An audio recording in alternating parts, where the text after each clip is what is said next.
Give me 1 minute and I will teach you how to master resonance with one trick. If there is double bond and the adjacent carbon bonded to the double bond has negative charge, lone pair of electrons, positive charge, or free radical, then resonance is possible. For example, consider these structures. In the first structure, there is double bond. The next carbon bonded to the double bond has lone pair of electrons.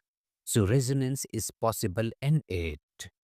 Remember that this negative charge has lone pair of electrons. Secondly, in this compound, there is a double bond. The next carbon bonded to the double bond has positive charge. So resonance is possible in it. Thirdly, in this compound, there is a double bond. The next carbon is free radical having one electron. So resonance is possible in this structure. Fourthly, there is a double bond. The next carbon has no lone pair of electrons, positive charge, and lone pair of electrons. So resonance is not possible in it.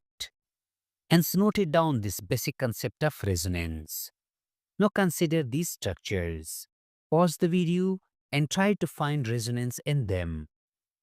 Well, in the first compound, resonance is not possible. It is because the adjacent carbon bonded to double bond has no lone pair of electrons, positive charge or free radical. Although this carbon has lone pair of electrons, but it is not directly bonded to the carbon having double bond. Secondly, resonance is possible in this structure. We know that this is carbon.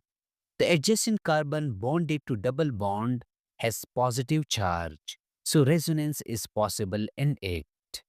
Thus noted down these two important structures.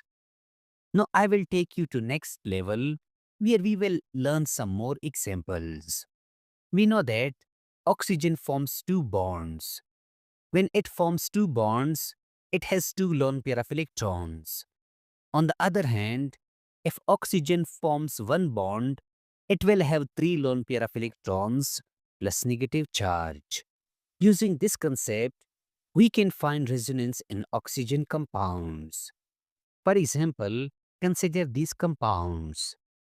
In the first compound, we can see that oxygen forms two bonds. One bond with hydrogen and another bond with carbon having double bond. Now listen carefully. Here is lone pair of electrons at the adjacent position to the double bond. Hence resonance is possible in it. Secondly, in this compound, we can see that there are three oxygen atoms present in this compound. This oxygen form double bond. According to the rule, this oxygen has two lone pair of electrons. This oxygen forms one bond. It has a negative charge and three lone pair of electrons. This oxygen also forms one bond. It has a negative charge and three lone pairs of electrons. There is negative charge at the adjacent position of double bond, so resonance is possible in it. Thirdly, in this nitrate ion, this oxygen has two bonds, so it has two lone pair of electrons. This oxygen has one bond, so it has negative charge and three lone pair of electrons.